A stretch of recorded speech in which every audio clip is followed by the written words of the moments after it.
Masonry can become a very enjoyable process if you've prepared and staged everything properly. The core of this project is laying square pavers, so everything has to be kept square and plumb. I'm using the timber straight edge to gently tap this bricklet completely parallel to the concrete foundation.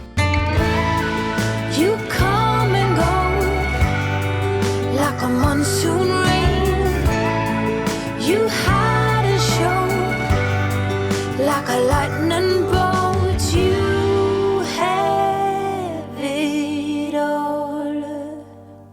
In the last episode, we began the process of cladding our concrete foundation with our 400mm recycled pavers.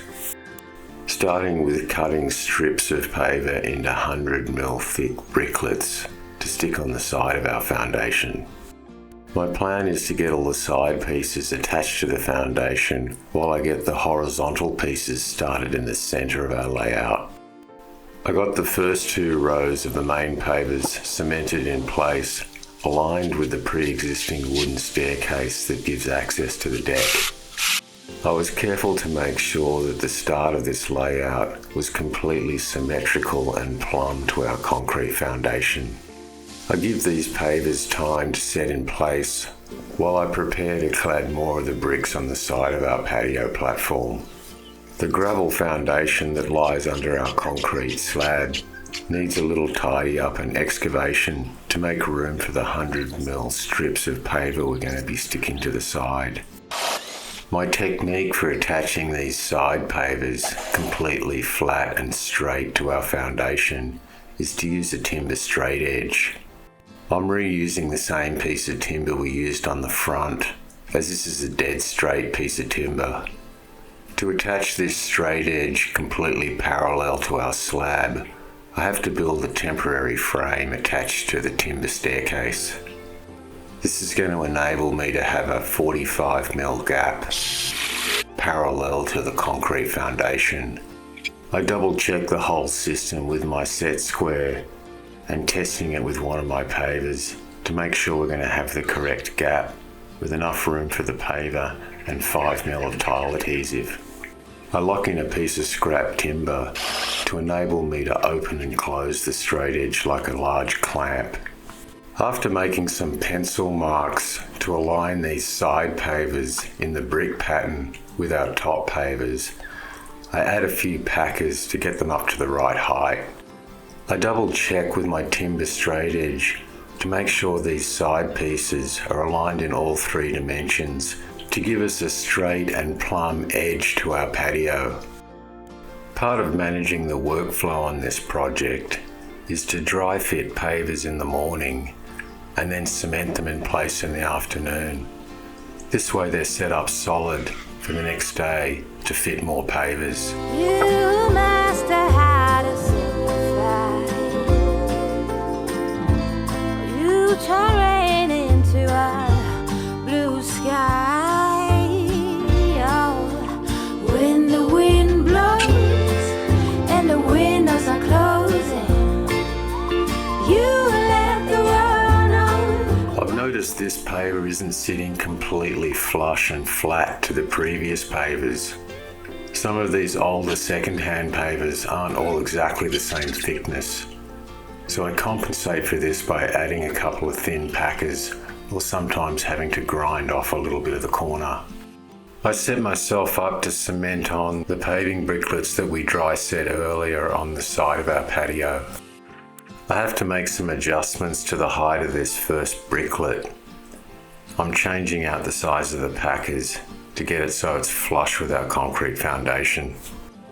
Like I did on the front section of the patio we did earlier, I'm adding slightly more than 5mm of tile cement to both surfaces, so when we squeeze it together with our straight edge, we'll end up with a really solid adhesion.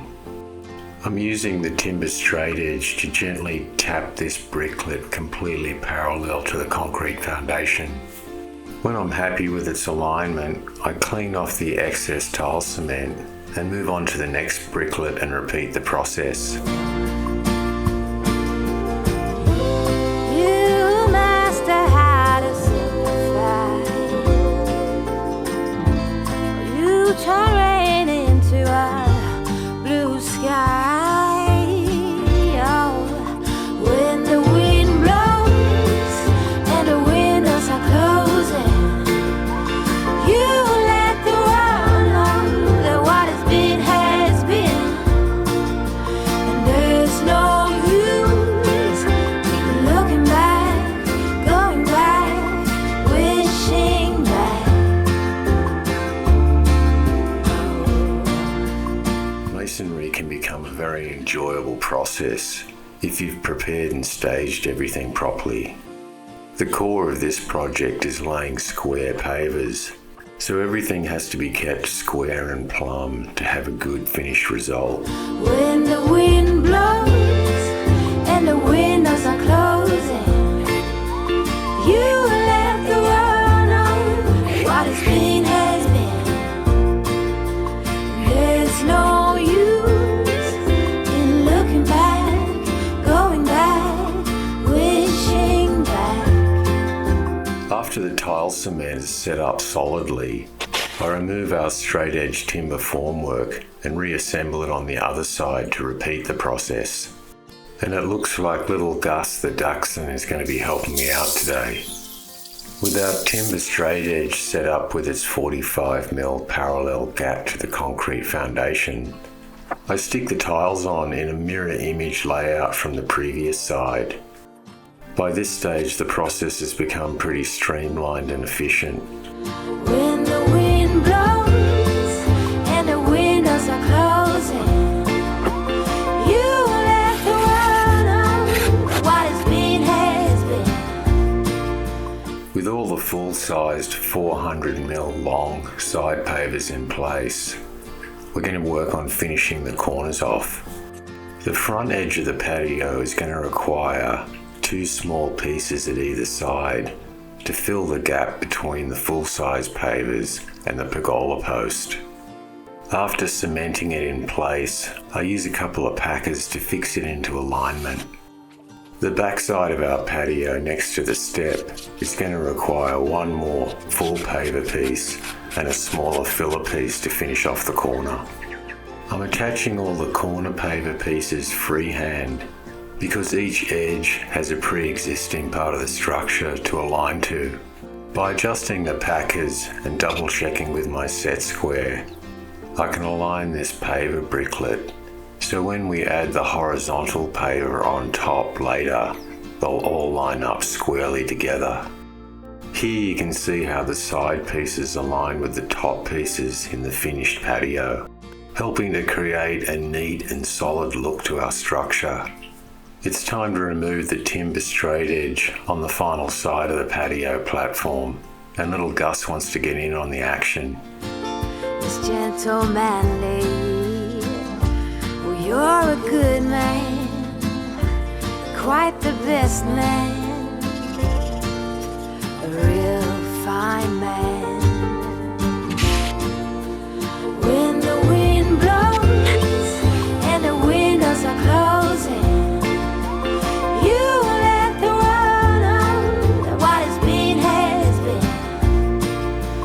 there's no use in looking back, going back, wishing back. I often find I can get a much more accurate mark by scribing the material in place and then cutting it to size. With all the pieces for the side cladding cut and dry fit, I move on to sticking them in place. Another one of the reasons why I stick all these pavers in batches is the tile adhesive. The ceramicrete only has a certain operating time once you add water to it. So by having all my paving pieces pre-cut and test fitted, I can work quite quickly to stick them on, allowing me to get the most out of my batch of tile cement. It can seem like a lot of extra work to keep going back and forth to the areas where we've already laid tiles, but by allowing some of these tiles to set in place solidly before you add another tile, you actually save a lot of time. Because if you bump the previous tile out of alignment, you can start to go backwards really quickly. By having all our side pieces set solidly in place, tomorrow we'll be able to get some of the horizontal pavers stuck on top of the corners. I only have 2 more pieces in this corner to complete all the side cladding. I've promised little Dust that when I finish this I'll give him a run in the backyard. Cutting grass and chopping wood can be romantic. Sipping coffee under the apple tree is gentlemanly. Well, you're a good man, quite the best man, a real fine man. When the wind blows and the windows are closing, you let the world know that what has been has been. And there's no use in looking back, going back, wishing back. Join me in the next and final episode of this series as we complete the laying of the horizontal pavers and custom cut some to fit the edges inside our pergola frame. You turn rain into a blue sky. Oh, when the wind blows and the windows are closing, you let the world know that what has been has been. There's no use in looking back, going back. You let the world know that what has been has been. And there's no use in looking back, going back, wishing back. Oh, wishing back. Thanks for joining me this week on my YouTube channel. Check the link below, and while you're at it, hit the subscribe button or make a comment so I can help you with your future construction solutions. And don't forget to follow our channel for more ideas and how-to tips for home and garden projects.